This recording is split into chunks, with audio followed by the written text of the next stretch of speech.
درود پاک پڑھنے کے بے شمار فضائل و برکات ہیں۔ پیارے آقا علیہ الصلوۃ والسلام کی ذات اطہر پر جو ایک بار درود پڑھتا ہے اللہ پاک اس پر 10 رحمتیں نازل فرماتا ہے۔ ایک اور حدیث پاک میں ہے نبی کریم علیہ الصلوۃ والسلام نے ارشاد فرمایا ثلاثۃ یوم القیامۃ تحت عرش اللہ یوم لا ظل الا ظلہ۔ قیامت کے روز اللہ کے عرش کے سوا کوئی سایہ نہ ہوگا۔ 3 شخص اللہ کے عرش کے سائے میں ہوں گے، یعنی یہاں 3 شخص سے مراد کہ 3 قسم کے لوگوں کی جماعت ہوگی کہ جو اس سائے عرش کے نیچے ہوگی۔ عرض کی گئی یا رسول اللہ وہ کون لوگ ہوں گے؟ اللہ اکبر، فرمایا من فرج عن مکروب امتی۔ پہلا شخص وہ ہوگا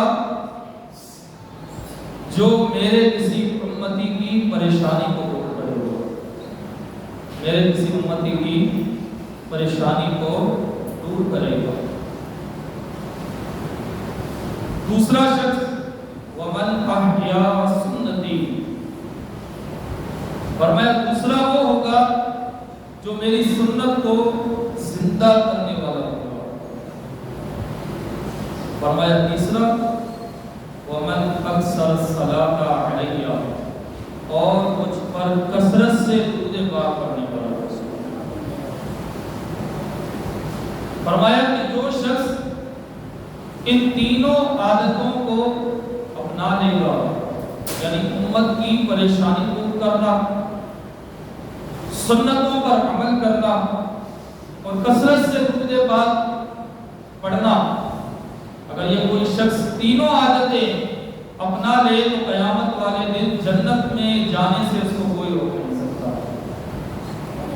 اور وہ قیامت والے دن اپنے عرش کے سائے میں ہوگا۔ اللہ تعالیٰ اس پہ خاص مقام پر کھڑا ہے۔ اللہ اکبر، سبحان اللہ۔ پیارے آقا علیہ السلام کی ذات بابرکت پر درود پاک پڑھنے سے اللہ پاک بے شمار رحمتیں اور برکتیں نازل فرماتا ہے۔ اس حدیث پاک میں جو پہلی بات بیان ہوئی کہ میرے کسی امتی کی پریشانی دور کرے گا، وہ کل قیامت کے دن میرے عرش کے سائے میں ہوگا۔ دنیا کے اندر اللہ تبارک و تعالیٰ نے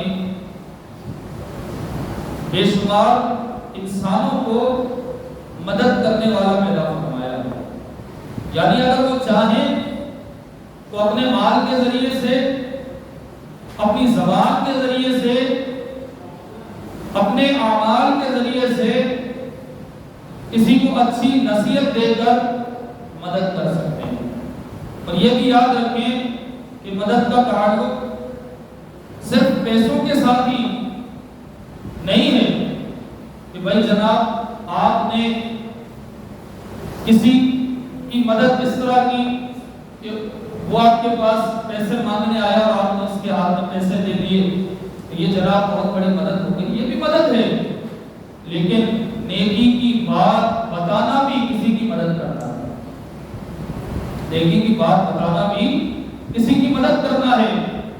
جیسے مثال کے طور پر کسی شخص کو نماز کے مسائل کا علم ہے اور ایک شخص جو ہے وہ نماز پڑھتا ہے لیکن غلط پڑھتا ہے،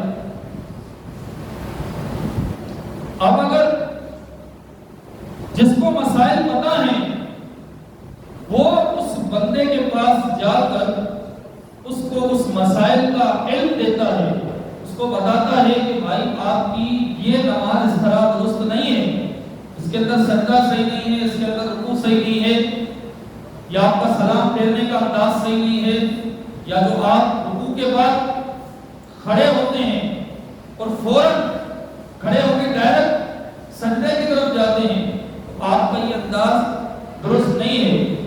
تو یہ کیا ہے؟ دین کا مسئلہ سمجھانا ہو گیا، ایک دین کی بات اس کو بتانا ہو گیا، اس کو نیکی کی بات بتائی آپ نے، اس کو سکھایا۔ فرمایا کہ اللہ تبارک و تعالیٰ اس پر بھی بندے کو اجر عظیم عطا فرماتا ہے۔ آپ نے کسی کا کوئی ایک مسئلہ حل کر دیا، کسی کی کوئی پریشانی، اور میں دوبارہ یہ عرض کر رہا ہوں کہ پریشانی کا ہرگز مطلب یہ نہیں ہے کہ وہ بندہ صرف تندرست ہو اور سامنے والا مالدار ہو، وہ اس کو پیسے دے دے، بقیہ لوگ یہ کہیں کہ یار دیکھو اس نے اس کے مشکل میں مدد کی ہے۔ نہیں، ہر وہ مبلغ، ہر وہ بیان کرنے والا، ہر وہ درس دینے والا، ہر وہ نیکی کی بات سمجھانے والا بھی اپنے مسلمان بھائی کی مدد کرنے والا ہوتا ہے۔ تو اگر آپ نے کسی کو دین کا ایک مسئلہ بتا دیا اور اس نے اس مسئلے پر عمل کیا، اگر وہ غلطی پر تھا، اس نے اپنی غلطی سدھاری، آپ کو مرنے کے بعد بھی اس مسئلے کا سمجھانے کا ثواب قبر میں ملتا ہے۔ تو پریشانی دور کرنا اس میں بھی شمار کیا گیا ہے۔ اچھا، اسی طرح بہت سارے لوگ ہمارے پاس مشورے کے طور پر آتے ہیں، مشورہ لینے کے لیے آتے ہیں، اور یہ یاد رکھیں کہ کوئی بھی کام مسلمان شروع کرے، چاہے وہ دنیاوی ہو چاہے وہ دینی ہو، تو بندہ اپنے بڑوں کے پاس جا کر مشورہ کرے، اپنے بڑوں کے پاس جا کر مشورہ کرے۔ دینی کام ہو، اگر وہ مشورہ کرے گا تو وہ جو بزرگ ہوں گے، بڑے ہوں گے، وہ مزید کچھ ایسی باتیں آپ کو بتائیں گے کہ جس سے اس کام کا ثواب بڑھ جائے گا۔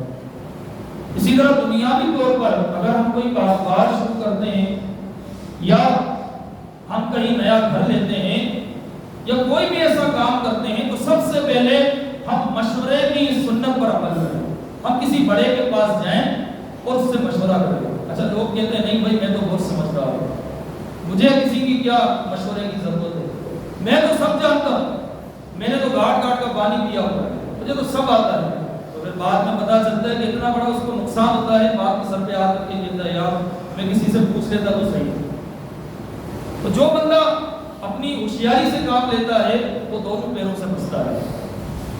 تو بندہ کسی کام کے کوئی کام شروع کرے تو پہلے مشورہ کرے، کسی بڑے سے مشورہ کرے اور سمجھدار سے مشورہ کرے۔ اچھا، یہاں ایک اور بات کہ اگر دینی لحاظ سے مشورہ کرنا ہے تو آپ کو دیندار لوگوں کے پاس جانا پڑے گا، بلکہ اگر دنیاوی طور پر بھی مسئلہ مشورہ کرنا ہے، کوشش کریں اس کے لیے بھی دیندار لوگوں کے پاس جائیں، علماء کے پاس جائیں۔ اب ہم مشورہ بھی ایسے سے کرتے ہیں کہ جس کا خود کا کوئی ٹھکانہ نہیں ہوتا، لیکن ہم اس سے مشورہ کر رہے ہیں، تو سب سے پہلے مشورے کے اندر ہم اپنے بڑوں کو، علماء کو، یا کوئی ایسی شخصیات معزز، ہم ان کو اہمیت دیں، ان سے پوچھیں کہ یہ کام جو کرنے جا رہا ہوں یہ درست ہے یا نہیں۔ اچھا، اسی طرح لوگ آپ کے پاس بھی آتے ہیں اپنا بڑا سمجھ کر، تو جب کوئی آپ کے پاس آئے نا تو پھر آپ نے ان کو ایسا مشورہ دینا ہے، اگر وہ بندہ عمر میں چھوٹا ہے تو آپ یوں سمجھ کے اس کو مشورہ دیں کہ یہ میرا بیٹا ہے۔ بندہ اپنے بیٹے کے لیے کبھی کوئی غلط رستہ انتخاب کرے گا؟ نہیں کرے گا۔ اسی طرح آپ کے پاس اگر کوئی آپ سے بڑی عمر کا آ رہا ہے مشورہ لینے کے لیے، تو دو رشتے پہ ہو جائیں گے، ایک تو بزرگی کا، احترام کا، اور دوسرا وہ آپ کے پاس مشورہ لینے آیا ہے۔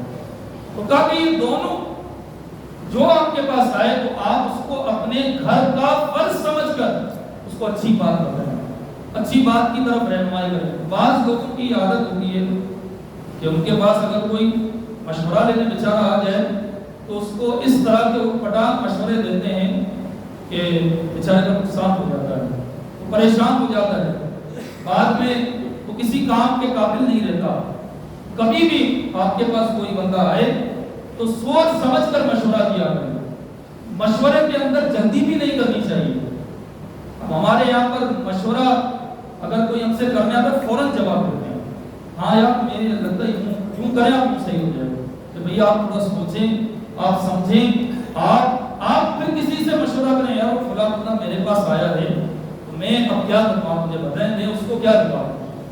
ہمارے یہاں پر ایک یہ بھی ہے کہ ہمارے پاس کوئی مشورہ لینے آتا ہے فوراً اس کو بتا دیتے ہیں، بس جیسے تیسے کر کے اس کو بتا دیتے اور اس کو نپٹا دیتے ہیں۔ اس طرح بھی ہمیں نہیں کرنا چاہیے۔ وہ بندہ آپ کے اوپر اعتماد کر کے آپ کے پاس آ رہا ہے، گویا کہ وہ پریشان ہے۔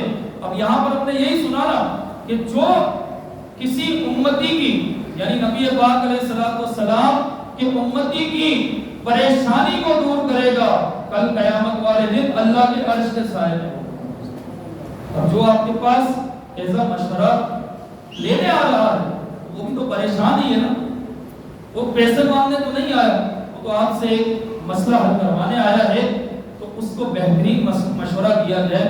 اچھا اس وقت اگر آپ کے دماغ میں اس حوالے سے کوئی بات نہیں آ رہی تو مشورہ دینے میں جلدی بھی نہ کریں، مشورہ دینے میں جلدی نہ کریں کہ آپ کا مشورہ پھر اس کے لیے دلیل بن جاتی ہے۔ یار فلاں بندے نے نا مجھے بات ہوئی، اب وہ ماشاءاللہ کامیاب ترین بندہ ہے تو میں بھی کامیاب ہو جاؤں گا۔ بھائی ضروری نہیں ہے صاحب کہ جیسا اللہ نے اس کو جتنا دیا ہے اتنا آپ کو بھی دے۔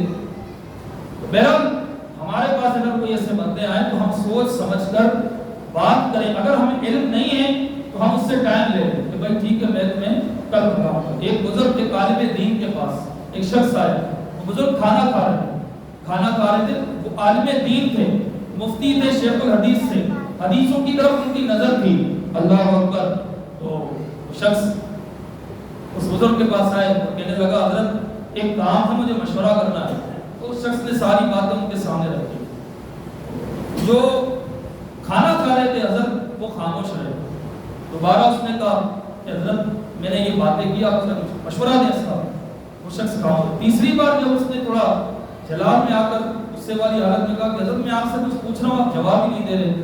اس بزرگ نے بڑا پیارا جواب دیا کہ بھائی جب میں کھانا کھاتا ہوں اس میں جلدی نہیں کرتا ہوں، تو آپ تو میرے پاس اپنی پریشانی لے کر آئے ہیں اور مشورہ مانگنے آئے ہیں، اس میں کیسے جلدی کر سکتا ہوں؟ تھوڑی دیر صبر کریں، تھوڑا انتظار کریں، میں کھانا کھانے کے بعد فارغ ہوتا ہوں، اس کے بعد سوچو بچار کرتا ہوں، پھر میں آپ کو اس کا جواب دیتا ہوں، پھر میں جو ہے آپ کو بتاتا ہوں یا آپ کو سمجھاتا ہوں کہ آپ نے کرنا کیا ہے۔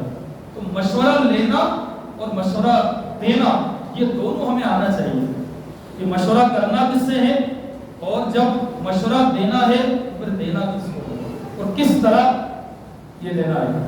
بہرحال فرمایا کہ جو میرے امتی کی پریشانی کو دور کرے گا تو میں کل قیامت کے دن کو عرش کے سائے میں ہوں۔ دوسری بات ومن احیا سنتی، میری سنت کو زندہ کرنے والا۔ آج دیکھیں اتنا اور فتن دور ہے کہ سنتوں پر عمل کرنا یہ مشکل سے مشکل ہوتا جا رہا ہے۔ شادیوں کے اندر پہلے جو شادیاں ہوتی تھی اس میں کیا ہوتا تھا، جماعت خانے یا گلیوں کے اندر شادیاں ہوتی تھی تو چادریں دریاں وغیرہ بچھا کر مہمانوں کو کھلایا جاتا ہے اور زمین پر بیٹھ کر کھانا یہ سنت مبارکہ ہے۔ لیکن ہماری جو شادیاں ہوتی ہیں اس کے اندر ولیمے جب ہوتے ہیں تو عموماً ٹیبل کا رواج ہوتا ہے۔ دیکھیں وہاں پر اس سنت پر عمل کرنا یہ بڑا مشکل ہے۔ تو جس کے یہاں پر یہ معاملہ ہو تو اس کو یہ ذہن میں ہونا چاہیے کہ کھانا جو ہے وہ زمین پر بیٹھ کر کھانا سنت ہے، بیٹھ کر کھانا سنت ہے اور کھلانا بھی سنت ہے۔ اگر آج ٹیبلوں کا رواج پڑ گیا ہے، اگرچہ ساری دنیا کرے لیکن آپ نے سنت کو زندہ کرنا ہے۔ بھئی اللہ نے آپ کو اس لیے پیسہ تھوڑی دیا تھا، اللہ نے آپ کو اس لیے نام تھوڑی دیا تھا کہ آپ سنتوں کو مٹا کر مختلف رسمیں اور رواج قائم کر دیں۔ اللہ نے آپ کو پیسہ، آپ کو منصب، آپ کو اسٹیٹس اس لیے دیا تھا، آپ کا نام اس لیے تھا تاکہ آپ اس پیسوں سے، آپ اس اسٹیٹس سے، آپ اس روز سے مسلمانوں کے اندر سنتوں کا جذبہ پیدا کریں، نہ کہ اس لیے دیا تھا کہ آپ سنتوں کو ہی چھوڑ دیں۔ حضور نے فرمایا کہ جو میری سنت کو زندہ کرے گا کل قیامت کے دن تو عرش کے سائے میں ہوگا۔ جب ہم باہر کہیں جاتے ہیں عموماً ہمیں کوئی چیز پسند آ جاتی ہے تو ہم کیا کرتے ہیں، کھڑے کھڑے کھا لیتے ہیں اور اسی طرح کہیں باہر ہم کھڑے ہوئے ہیں تو پانی اگر ملا تو ہم کھڑے کھڑے پی لیتے ہیں۔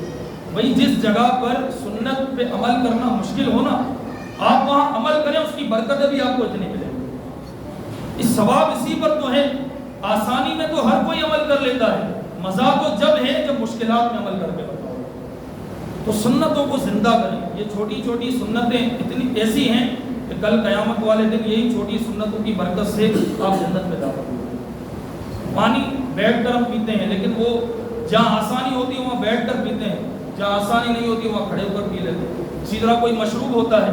تو بہرحال جتنی سنتیں ہیں بندہ کوشش کرے اس پر عمل یہ کرنے کی، سنت کو زندہ کرے۔ جیسے مسواک کرنا سنت مبارکہ ہے، لیکن آج کتنے لوگ ہیں مسواک سے محروم۔